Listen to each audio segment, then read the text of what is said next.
우리가 하나님께 죄를 짓고 하나님께 반역했지만 그럼에도 불구하고 하나님은 우리를 사랑하셔서 우리를 포기하지 않으시고 우리의 죄를 용서하시고 우리를 구원하신다는, 정말 이 세상에서 가장 기쁘고 가장 위로가 되는 그런 메시지가 복음인 것입니다. 그리고 하나님은 이것을 예수 그리스도의 십자가의 죽음과 죽음에서의 부활로 이루셨습니다. 할렐루야. 이제 누구든지 이 사실을 믿고 자신의 죄를 인정하고 회개하고 하나님을 인생의 주인으로 모시면 누구든지 구원을 받게 되는 것입니다. 이것이 가장 큰 복입니다. 로또 이기는 것보다 더 좋습니다. 왜냐면은 로또 온 세상을 가져도 지나가거든요. 장례식 식장에 장례 가는 그 행렬에 물건 가지고 끌고 가고 그런 거 없습니다. 아무리 좋은 고급차도요, 천년 만년 지나면 녹슬고 보물덩어리가 되지 않습니까? 우리가 믿는 이 복음은 기독교 세계관을 전제로 하고 있습니다.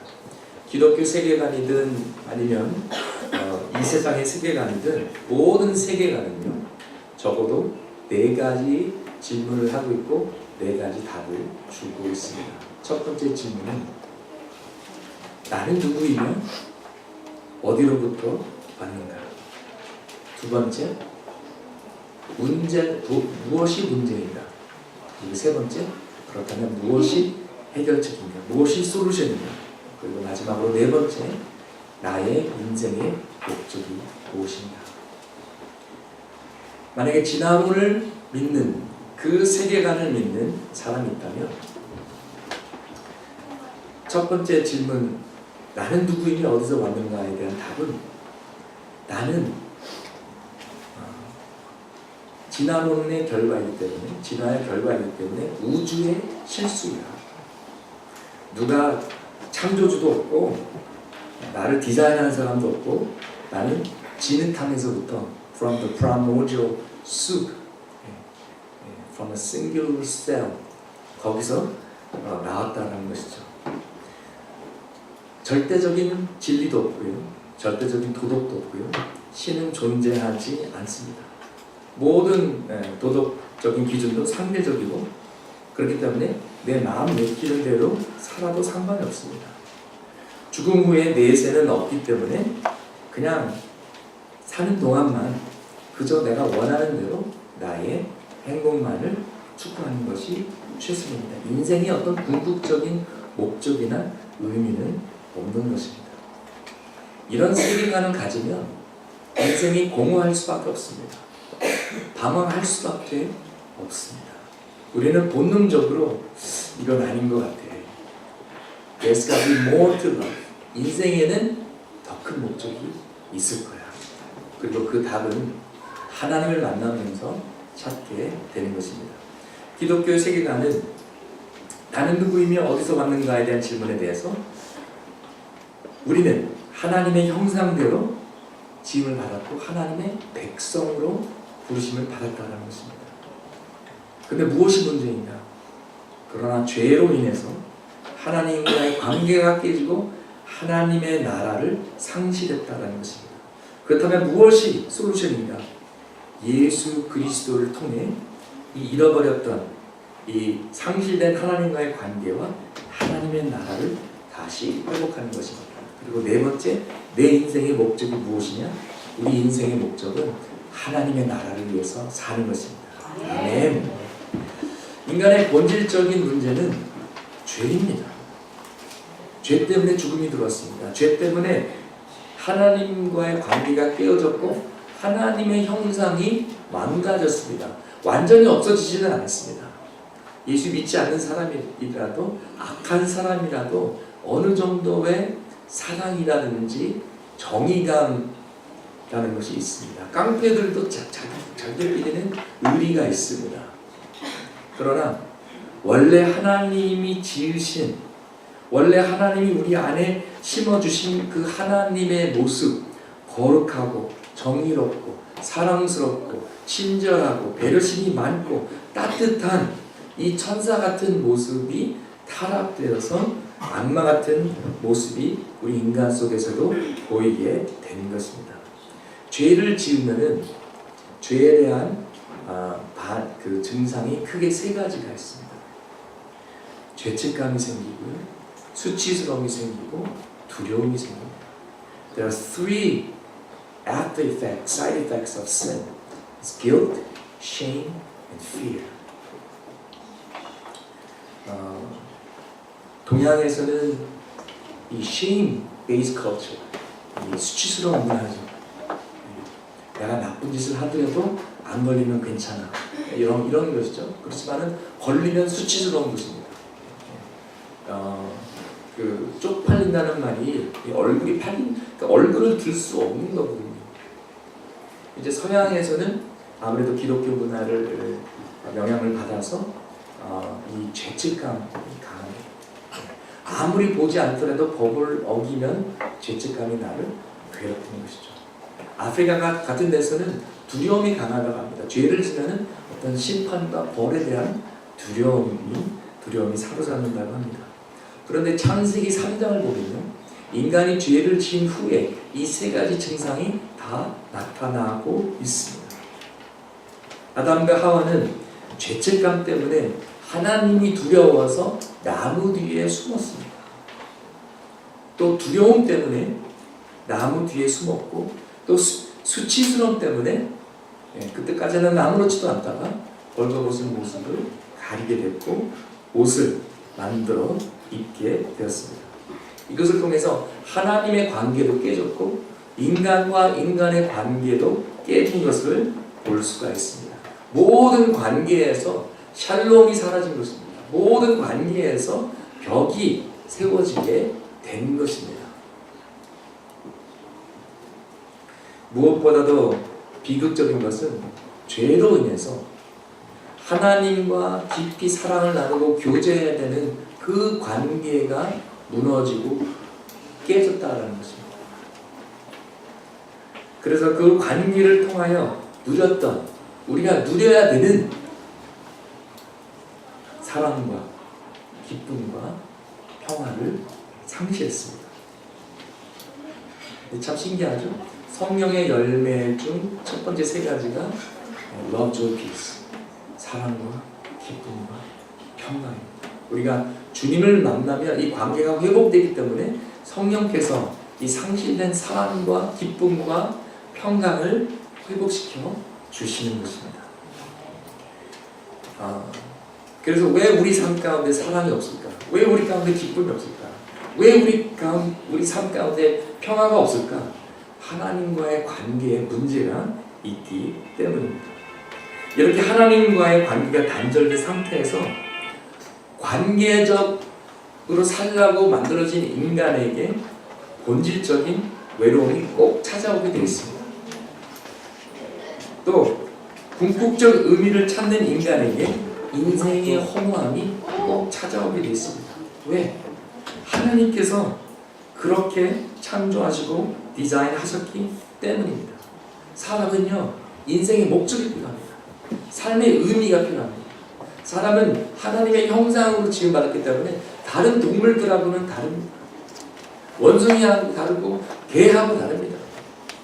여러분, 개들은요, 보름달 뜨는 저녁에 산에 올라가가지고 너무 괴롭다. 나의 인생의 목적이 무엇인가? 그렇게 고민하지 않습니다. 인간만 그래요. 사람만 하나님의 목적대로 하나님의 형상대로 지음을 받았기 때문에 그렇습니다. 또 하나님과의 관계를 상실했기 때문에 남은 인생과 미래가 두려울 수밖에 없어요. 죽음 후의 내세를 스스로 준비하거나 보장할 수 없습니다. 회복할 수 없습니다. 다시 말해서 하나님의 사랑이 사라진 자리에 본질적 외로움이 있습니다. 하나님의 기쁨이 사라진 자리에 인생의 허무함이 있습니다. 하나님의 든든한 평화가 사라진 자리에 죽음과 심판과 미래에 대한 두려움이 자리 잡게 되는 것입니다. 인간의 본질적 외로움, 인생의 허무함, 미래에 대한 두려움, 이 세 가지는요, 인간이 스스로 해결할 수 없는 세 가지 본질적 문제입니다. 그리고 여기에 대한 본질적인 솔루션은 바로 복음입니다. 하나님입니다. 하나님을 만나면서 다 해결되는 것입니다.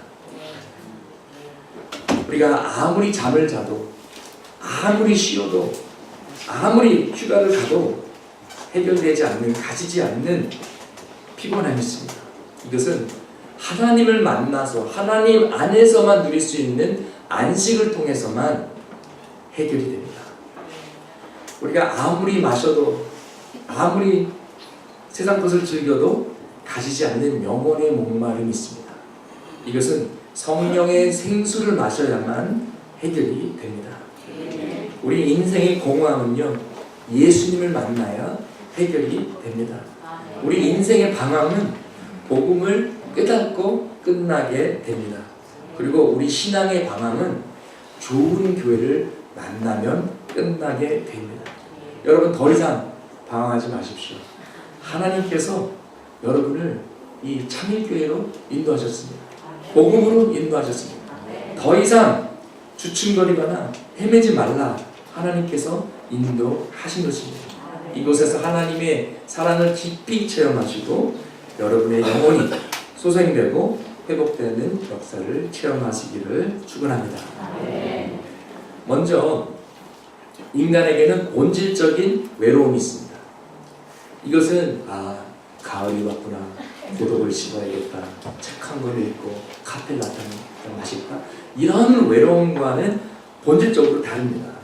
이것은 그냥 내가 아직 결혼을 못했기 때문에, 내가 혼자기 때문에 겪는 외로움이 아니라, 인간은 하나님이 지으신 창조물이고 하나님의 형상으로 지어졌고 하나님과 교제하면서 살라라고 창조되었기 때문에 그 하나님과의 관계가 사라졌을 때 느끼는 본질적인 외로움입니다. 페이스북에 친구가 10,000명이 되더라도 외로운 것입니다. 결혼해도 외로운 것입니다. 친구가 있어도 이 본질적인 외로움은 사라지지 않습니다. 하나님과의 깊은 교제가 끊어졌기 때문에 그렇습니다. 영혼 속 깊은 곳에서부터 느끼는 외로움이고요. 마치 우리가 우주의 고아가 된 것 같은 그런 외로움을 느끼게 됩니다. 그런데 많은 사람들은 어리석게 이 영적인 문제를 육적으로 해결하려고 합니다. 내가 왜 이렇게 외롭지? 영화나 보러 갈까? 맛있는 거 먹을까? 사랑에 한번 빠져볼까? 여러분, 나한테 두통이 있는데 무슨 약을 먹어야 됩니까? 두통약을 먹어야 되죠. 소화제를 먹으면 됩니까? 얼마나 어리석습니까? 여러분, 영혼의 외로움을 육신의 즐거움으로 해결할 수 있습니까? 안 됩니다. 하나님과의 관계가 상실되었는데 인간의 사랑으로 그 공허함을 만족시킬 수 있습니까? 없습니다. 영적인 문제를 육적인 방법으로 해결하려는 것보다 더 어리석은 것은 없는 것입니다. 그렇기 때문에 우리가 아무리 돈을 많이 벌어도, 아무리 친구가 많아도, 아무리 세상에서 즐거운 것들을 찾고 맛집 찾아서 먹고 누리고 보고, 그래도 이 본질적인 외로움은 사라지지 않습니다. 성 어거스틴은 이렇게 고백했습니다. Our hearts are restless, O Lord, until they rest in you. 주님, 우리의 심령은 하나님 안에서 안식할 때까지 쉼이 없습니다. 불안합니다. 평화가 없습니다. 주님을 만날 때까지. 마치 우리 안에 하나님께서 만드신, 하나님만 채우실 수 있는 공간이 있는 것과 마찬가지입니다. 여러분, 세상의 노래에 팝뮤직, 팝송 들어보시면요, 가장 흔한 주제는 사랑입니다. 당신은 모르실 거야. 얼마나 사랑했는지 죽어도 못 보내. 돌아와요 내 사랑. 기타 등등 노래 불러드리고 싶은데 목소리가 터지지 않아가지고 제가 어렸을 때 뭐 디즈니 영화를 만화 영화를 봐도 많은 영화의 주제가 로맨스였어요. 내가 흰 말을 탄 왕자를 만나면 행복하겠구나. 내가 아름다운 공주를 만나서 결혼하면 행복하겠구나. 물론 좋은 사람 만나서 살면 어느 정도의 기쁨은 누릴 수 있습니다. 그러나 그래도 외로운 거예요. 그래도 목마름이 가시지 않는 것입니다. 그래도 공허하고 그 이유는 하나님께서 여러분을 자신과 깊은 사랑을 나누며 교제하도록 그렇게 디자인하셨어요. 여러분은 하나님의 사랑을 받기 위해 태어난 존재입니다. 그렇기 때문에 하나님의 사랑을 받기 전까지는 언제나 이 본질적인 외로움이 있을 것입니다. 여러분 삶 속에 공허함이 있다면 여러분은 하나님의 사랑이 고프신 거예요. 이것을 깨닫는 것이 해결의 첫 번째 스텝입니다. 요한복음 4장에서 예수님이 만난 우물가의 여인은 남자의 사랑을 받으면서 이 본질적인 외로움을 해결하라고 했습니다. 그래서 남편 넘버원을 만났어요. 내가 이 남자랑 살면 행복하겠지. 아니 근데 그렇지 못했어요. 아니야, 이 남자는 뭔가 부족해. 다른 사람 구해야겠다. 남편 넘버 2. 이 사람도 아닌 것 같아. 땡. 남편 넘버 3, 남편 넘버 4, 남편 넘버 5. 그리고 6번째 남자는 좀 봐야겠다 그러고 결혼 안 하고 그냥 같이 동거하고 있는 때에 예수를 만난 거예요.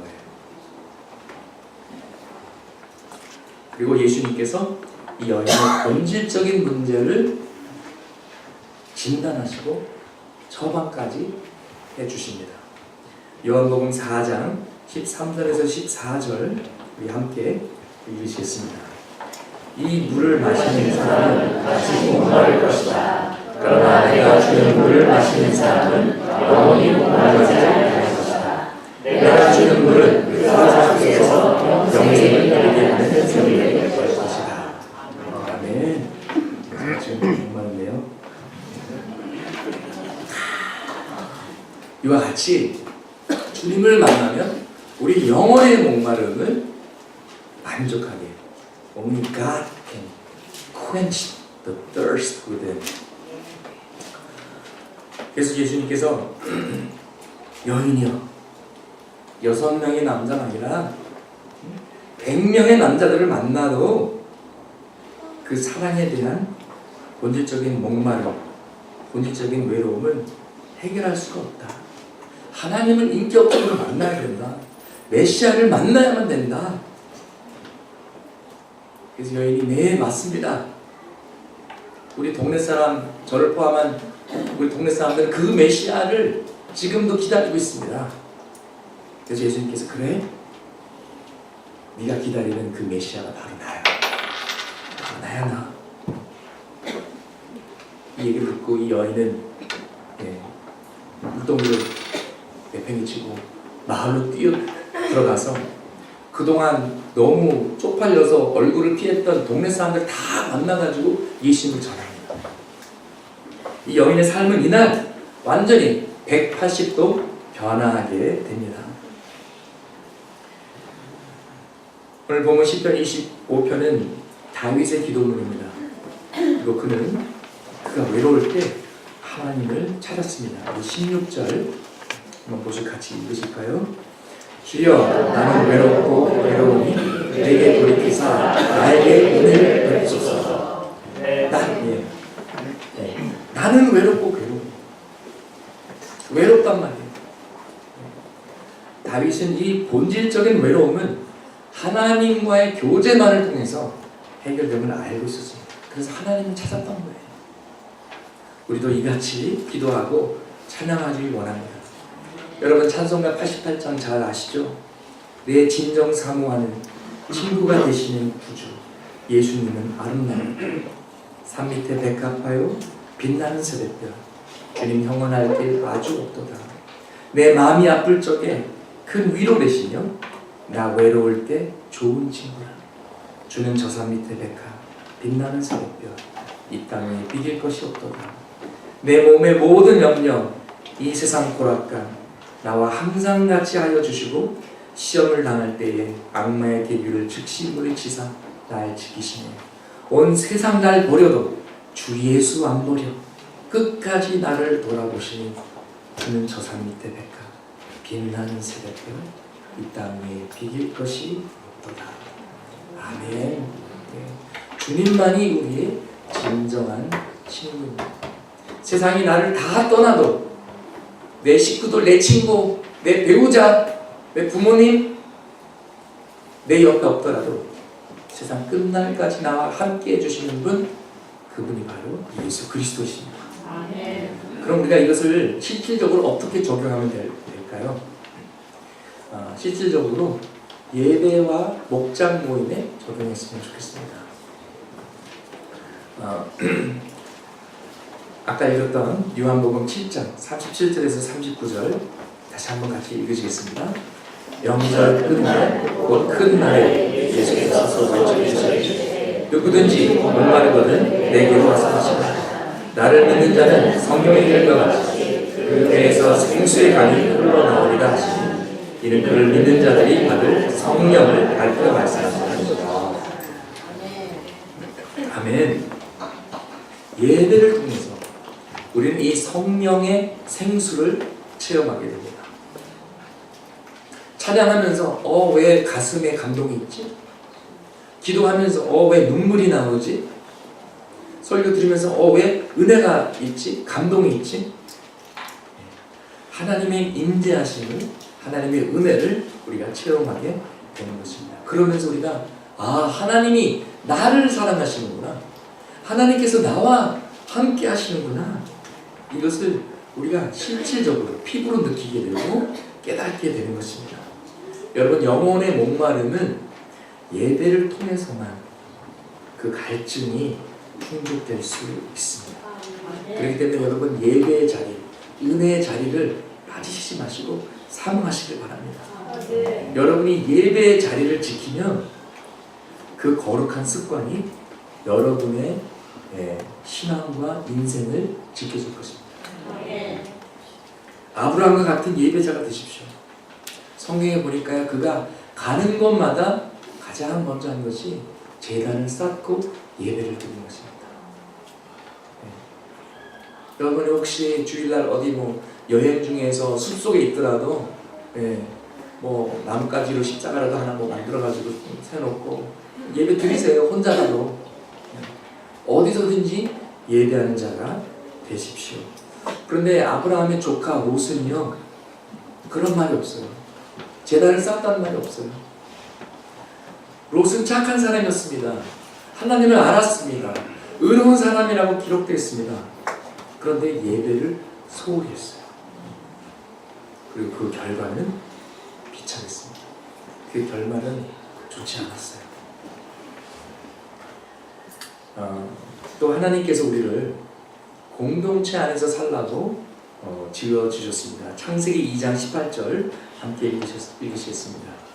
여호와 하나님이 이르시되 사람이 혼자 사는 것이 좋지 않으니 내가 너를 위하여 돕는 계피를 지으리라 하시니라. 이 말씀은 단순히 결혼에 관련된 말씀이 아니라 인간으로 살면서 공동체 안에 살라라는 그런 말씀입니다. 여러분, 하나님도 공동체로 존재하십니다. 삼위일체의 하나님으로, 성부, 성자, 성령의 하나님으로 존재하시기 때문에 하나님은 절대 외롭지 않으십니다. 하나님께서 인간을 만드셨을 때 하나님의 형상, 하나님처럼 공동체 안에서 존재하라고 지어주셨습니다. 그래서 하나님께서 가장 먼저 하신 것이 공동체를 만드신 것입니다. 신약을 봐도 공동체를 만드시고 구약을 봐도 공동체를 만드십니다. 구약에서 만든 공동체가 무엇입니까? 가장 처음 만든 공동체가 가정입니다. 그리고 신약에서는 교회라는 공동체를 만드셨습니다. 오늘날 세상은, 사단은 가정과 교회를 무너뜨리려고 합니다.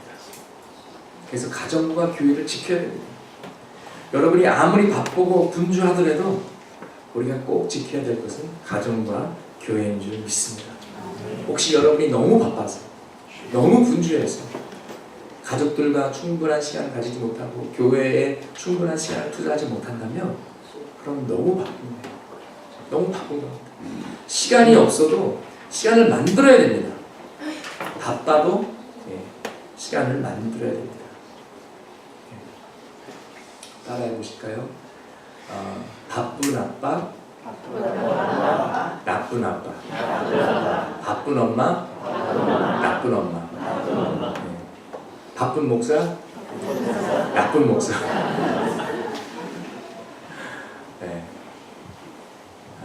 우리 다 바빠요. 바빠도 기도해야 됩니다.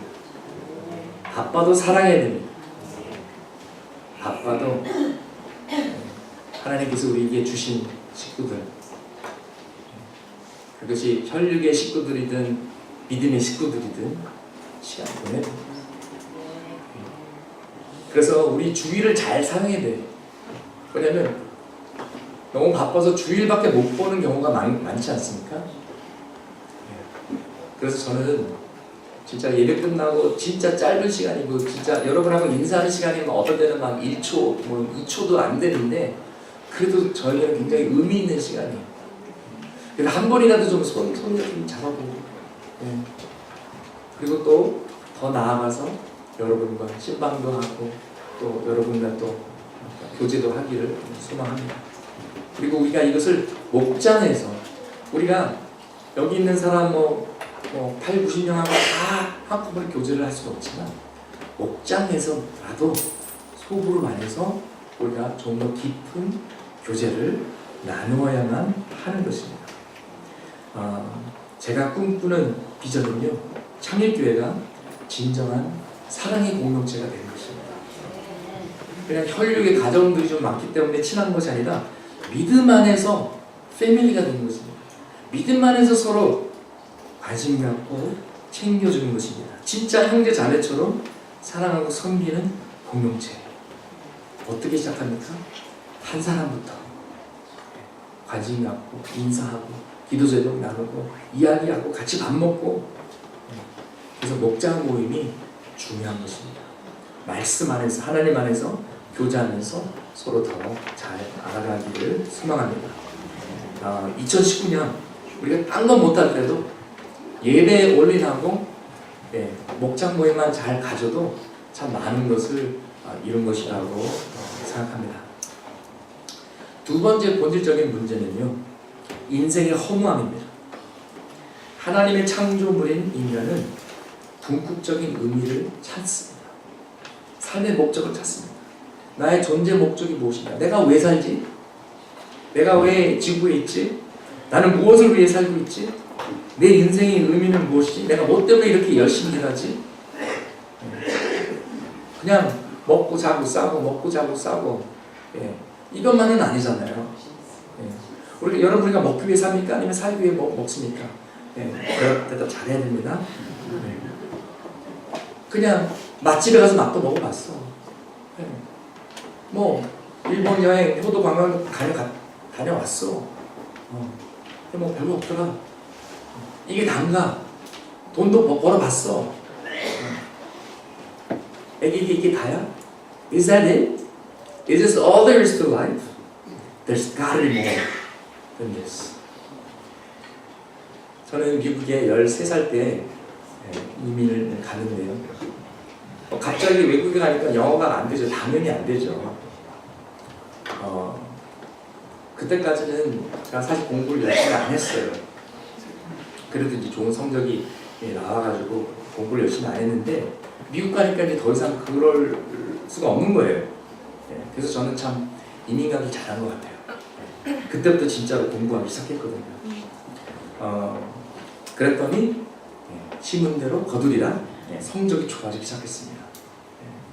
그러다 어느 순간 계속 이제 올 A만 나오는 거예요. 죄송합니다. 죄송합니다. 그래도 여러분 이왕이면 무식한 여러분의 담임 목사가 무식하다라기보다는 똑똑하다가 낫지 않겠습니까? 네. 아멘. 근데 제가 공부를 잘하다 보니까 그것이 저의 자존감이 됐어요. 으쓱으쓱. 그래가지고 뭐 학교 대표로 나가서 무슨 뭐 수학 뭐 대회 뭐 트로피도 막 갖고 오고 그것이 저의 우상이 되었고 제 삶의 목적이 되었어요. 막 밤새면서 공부하다가 코피 나면은 맞고 또 터지면은 그냥 쌍코피 나면은 입으로 숨 쉬면서 공부하고 그러다가 어느 날 이게 단가? 이게 정말 인생의 목적인가? 나는 왜 사는 거지? 이런 질문을 하기 시작했습니다. 왜 좋은 성적을 받아야 되지? 좋은 대학교 가기 위해서.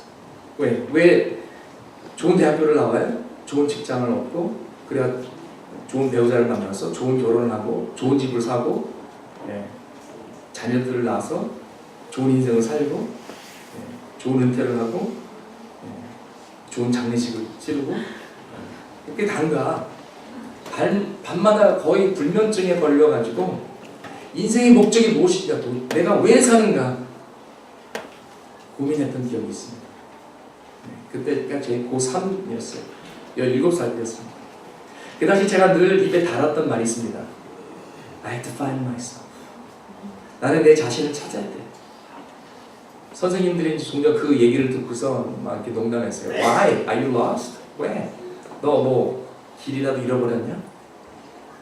그런데 그 말이 맞았어요. 저는 하나님을 몰라서 길 잃어버렸던 양이었던 거예요.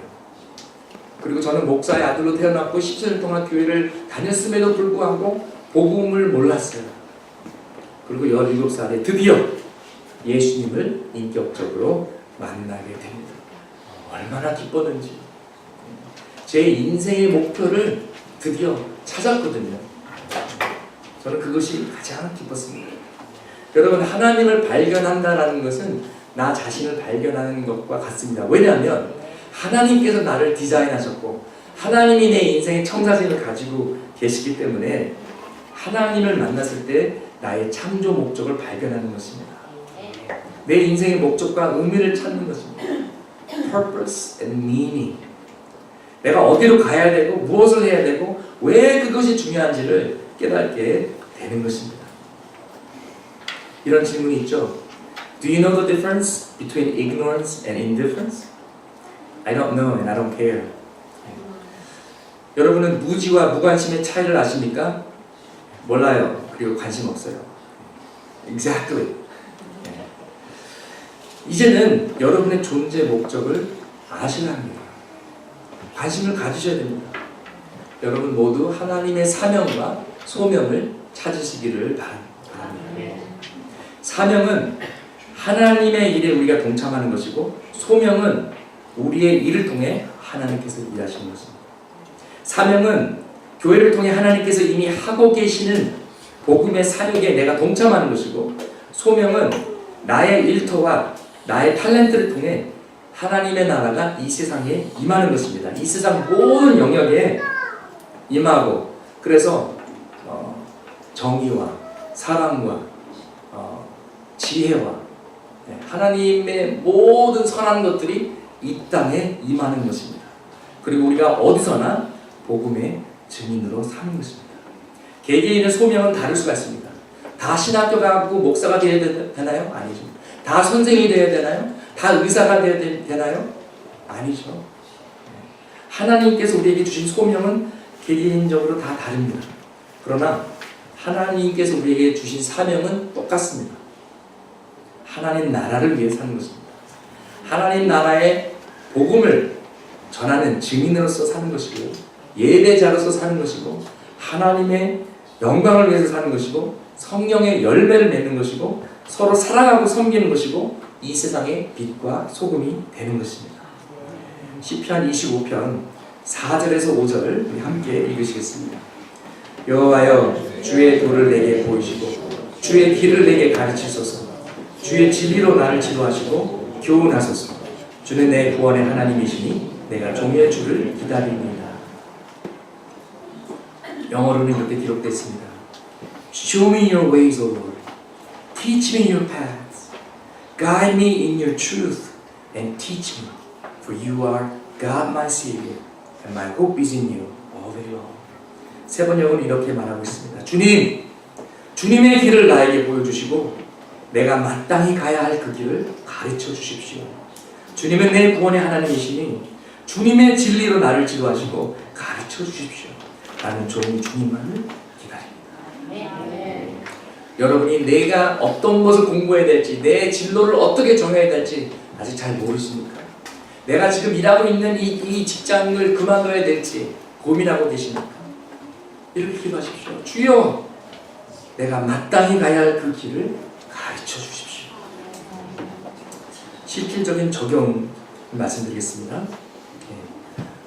오스 기니스의 소면이라는 책이 있습니다. 여기 보면은 왜 사느냐 묻거든 이 책을 건네십시오. 이 책이 너무 두껍다, 시간이 없다, 그러면 요거를 간추린 책이 있습니다. 소명이 이끄는 삶. 하여튼 이 두 권을 좀 교회 차원에서 구입해서 도서관에 비치해 둘 텐데요. 여러분도 뭐 구하시고 돌려 읽으시고요. 강력 추천합니다. 세 번째 본질적인 문제는 미래에 대한 두려움입니다. 오늘 본문 시편 25편에 나오는 다윗의 기도에는 두려움을 하나님께 고백하고 믿음으로 극복하려는 노력이 보입니다. 2절 보십시오. 나의 하나님이여 내가 주께 의지하였사오니 나를 부끄럽지 않게 하시고 나의 원수들이 나를 이겨 개가를 부리지 못하게 하소서. 또 17절에서 20절 한번 같이 읽으시겠습니다. 내 마음에 근심이 많사오니 나를 고난에서 끌어내소서. 나의 곤고와 환난을 보시고 내 모든 죄를 사하소서. 내 원수를 보소서. 그들의 수가 많고 나를 심히 미워하나이다. 내 영혼을 지켜 나를 구원하소서. 내가 죽기에 피하오니 수치를 당하지 않게 하소서. 아멘. 미래에 대한 두려움을 크게 둘로 나누자면요, 하나는 사는 것에 대한 두려움이고 다른 하나는 죽는 것에 대한 두려움입니다. 살아도 두려움이 있고 죽어도 두려움이 있는 것입니다. 사는 두려움은 우리 뭘 먹고 살지? 어떻게 살지? 또 죽는 두려움은 내가 죽어서 내가 천국 갈 수 있을까? 나 죽기 싫은데? 이런 두려움이 있는 것이죠. 근데 여러분, 자살하는 사람도요, 죽고 싶어서 자살하는 사람은 거의 없어요. 사는 게 힘들어서, 살기 싫어서, 사는 것이 두려워서 극단적인 선택을 하는 것이죠. 예수님께서 불투명한 미래를 대하는 비법을 가르쳐 주셨습니다. 마태복음 6장에서 가르쳐 주셨죠. 하나님을 신뢰하라. 공중의 새를 보라. 들판의 백합화를 보라. 다 하나님이 돌보신다. 근데 하나님의 눈에 너희들은 새보다도 중요하고 꽃보다도 중요하다. 그걸 왜 못 믿느냐? 이 믿음이 적은 자들이여. 그러므로 무엇을 먹을까? 무엇을 마실까? 무엇을 입을까 하고 걱정하지 말아라. 하나님 안 믿는 사람들도 다 이런 것을 쫓는데, 그러나 너희들은 먼저 하나님의 나라와 그의 의를 쫓아라. 그러면 이 모든 것을 너에게 더하시리라. 하나님께서 일용할 양식을 주시리라. 저 같은 경우는 한국으로 가라고 하신 하나님께서 쌀도 주시고, 쌀을 주신 분이 김치도 주시고 필요한 양식을 주시리라. 아멘. 네. 오늘 드디어 먹는 줄 알고 아래층에 내려가 봤더니 아직도 안 뜯었더라고요. 네. 조만간에 그 쌀을 먹게 되겠습니다. 여러분, 걱정은요, 쓸데없고 괜한 감정 소비요, 에너지 낭비입니다. 예수님께서 그러셨습니다. 너희 중에 누가 염려함으로 그 키를 한 자라도 더할 수 있겠느냐. 세번역은 이렇게 말하고 있습니다. 너희 가운데서 누가 걱정을 해서 자기 수명을 한순간인들 늘릴 수 있느냐. 걱정해도 소용이 없다는 것이죠. 그리고 로마서 8장 32절 함께 읽으시겠습니다. 자기 아들을 아끼지 아니하시고 우리 모든 사람을 위하여 내주시니까 어찌 그 아들과 함께 모든 것을 우리에게 아멘. 복음을 체험한 사람들에게는 이런 확신이 있습니다. 십자가까지 사랑하신 분이, 독생자를 십자가에게까지 희생하신 분이 내 점심을 안 챙겨주실까? 먹고 사는 문제를 왜 해결해 주시지 않으시겠습니까?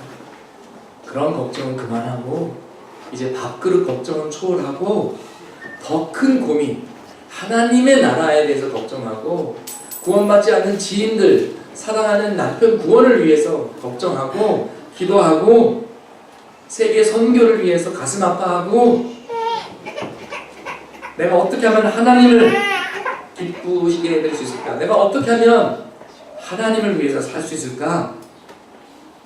내가 어떻게 하면 교회를 섬길 수 있을까? 주일학교 교사가 더 필요하다는데 누가 우리를 위해 가겠느뇨?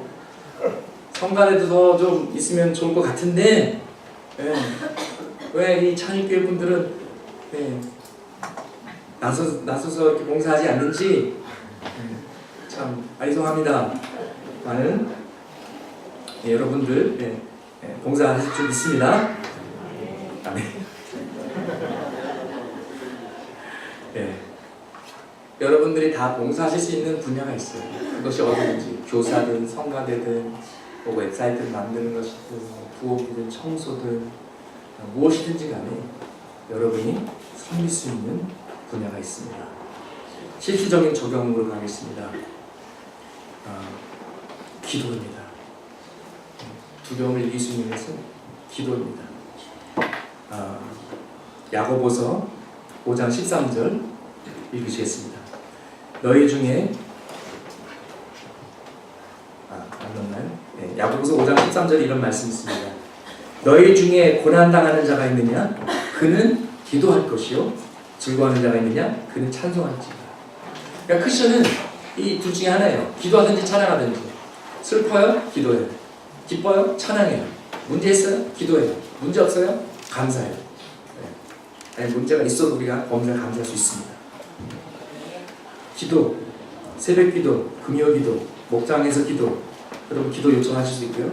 신방이나 상담 요청할 수 있고요. 믿음의 동지들과 함께 기도할 수 있고요.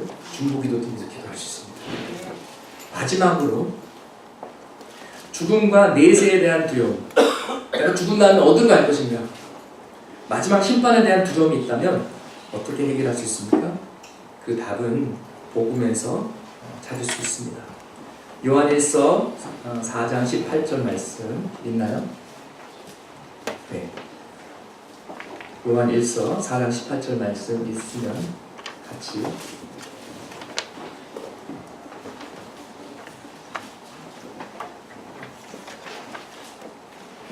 같이 읽으시겠습니다. 사랑에는 두려움이 없습니다. 완전한 사랑은 두려움을 제쳐줍니다. 두려움은 징벌과 관련이 있습니다. 두려워하는 사람은 아직 사랑을 완전하지 못한 사람입니다. 하나님의 완전한 사랑이 십자가의 아가페 사랑을 체험하면 죽음의 두려움을 극복할 수 있습니다. 구원의 확신이 있으면 나는 죽어도 천국 간다라는 확신이 있기 때문에 심판이 두렵지 않습니다. 나는 지옥의 심판을 받지 않는다. 나는 죽어도 하나님께로 간다. 얼마나 위로가 됩니까? 물론 죽고 싶은 사람은 없습니다. 그러나 최악의 경우 나에게 가장 확실한 보험이 있는데, 가장 확실한 소망이 있는데, 그것이 천국의 소망인 것입니다. 부활의 소망인 것입니다. 요한복음 11장 25절에서 26절 함께 읽으시겠습니다. 예수께서 이르시되 나는 부활이요 생명이니 나를 믿는 자는 죽어도 살겠고 무릇 살아서 나를 믿는 자는 영원히 죽지 아니하리니 이것을 내가 믿느냐? 여러분 믿으십니까? 아멘. 부활이요 생명이신 예수를 믿으면 우리가 영원히 살고 죽어도 삽니다. 그렇기 때문에 살아도 그리스도, 죽어도 그리스도. 죽어도 우리는 큰 그림에서는 소외가 안 되는 것입니다. 왜냐하면 우리가 사랑하는 예수님께로 가기 때문에. 저는 목회자로서, 목사로서 결혼식도 많이 가고 장례식도 많이 갑니다. 죽어가는 분들의 손을 붙잡고 기도한 적도 많습니다. 임종 예배도 많이 드렸습니다. 근데요, 장례식에서의 최고의 위로는요, 어떤 인간의 위로가 아니에요. 하나님 말씀의 위로. 바로 우리가 읽었던 부활이요 생명이신 예수 그리스도 이 말씀보다 더 큰 위로는 없습니다. 비록 어머님이 돌아가셨지만, 비록 아버님이 돌아가셨지만 예수를 믿으셨기 때문에 하나님 아버지 품으로 가셨습니다. 할렐루야. 아멘. 아쉬움이 있고 눈물이 있고 그리움이 있지만 소망이 있습니다. 위로가 있습니다. 이거보다 더 큰 위로는 없는 것입니다. 그래서 여러분, 우리들의 우선순위 넘어가면요, 우리 식구들부터 다 구원받게 하는 거예요. 전도해야 됩니다. 복음 제시해야 됩니다. 어떤 방법, 뭐 공갈, 협박, 뭐 설득, 뭐 이번 뭐 부활절에 가면 뭘 준다더라, 뭐 어떻게 포실레이션을 하시든지 꼬셔서 데리고 와야 됩니다. 그래서 한 번 오고 두 번 오고 한 달에 한 번 오고 1년에 한두 번 오다가 그 다음에 한 달에 한 번씩 오고 그 다음에 벽줄 오고 그 다음에 어느 순간에 믿음이 들어가서 복음이 이해되고 하나님 은혜를 체험하고 구원이 임하는 겁니다. 할렐루야. 네. 그런 역사가 자주 있었으면 좋겠습니다. 제가 한 번은요, 이제 병을 앓다가 이제 코마에 빠지신 권사님 병원 신방을 갔어요. 임종 예배를 드리러 갔습니다. 여러분 그거 아세요? 코마에 들어갔다가 다시 빠져나오신 분들의 간증에 의하면 코마에서도 목소리가 들려요. 코마에서도 의식이 있습니다. 말을 못하고 눈을 못 뜨는 것 뿐이지. 그리고요, 코마 상태에서 그 눈물을 흘릴 수가 없어요. 예. 본인이 반응해야만 눈물을 흘릴 수가 있습니다. 그냥 저절로 이렇게 막 눈물이 흐르고 그러진 않아요. 근데 제가 코마 상태에 있는 권사님을 위해서 기도해 줬어요. 권사님이 제 목소리 들으시는 줄 제가 압니다. 권사님 지금 많이 떨리시죠? 두려우시죠? 두려워하지 마세요. 권사님은 혼자가 아닙니다. 선한 목자 되신 예수님께서 권사님과 함께 하십니다. 권사님이 평생 사랑하고 찬양했던 그 예수님이 권사님의 친구 되셔서 권사님의 손을 꼭 붙잡고 천국으로 인도하실 것입니다. 두려워하지 마세요. 자, 이 기도를 했더니요, 코마에 계신 권사님 눈에서 눈물이 줄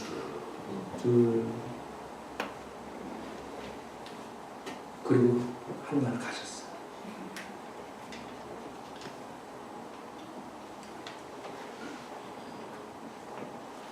성경에는요, 두려워 말라라는 말이 366번 기록되어 있습니다. 누가 그걸 또 다 셌어요. 1년 365일 플러스 혹시나 리디어 될까봐 366번 두려워 말라, 두려워 말라, 두려워 말라, 두려워 말라, 내가 너와 함께합니다. 놀라지 말라, 내가 너의 하나님이 됩니다. 내가 너를 굳세게 하리라. 내가 정녕 너를 도와주리라. 나의 의로운 오른손으로 너를 붙들리라. 본질적 외로움, 인생의 허무함, 두려움은 복음으로 솔루션을 찾는 것입니다. 주님을 만남으로써 해결하는 것입니다.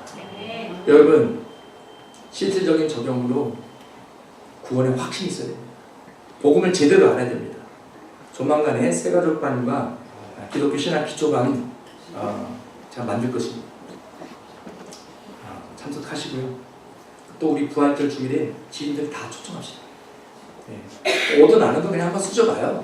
찔러봐요. 그냥 오서 신경 말고 축제 분위기를 할 것입니다. 특별 연합 예배를 드릴 것입니다. 떡도 먹고 맛있는 것도 먹고 그냥 이렇게 기도하시겠습니다.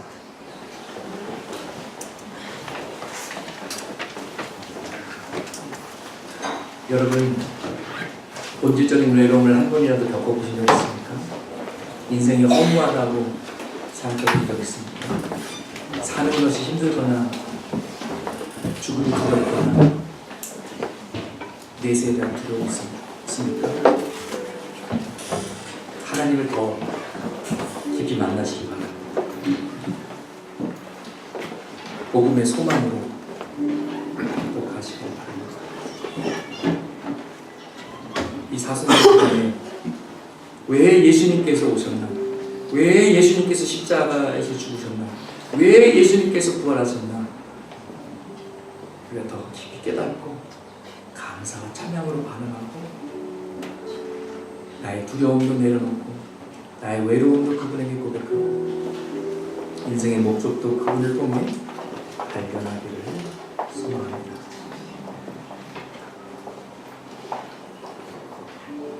주님 이 시간에 우리에게 임재해 주시고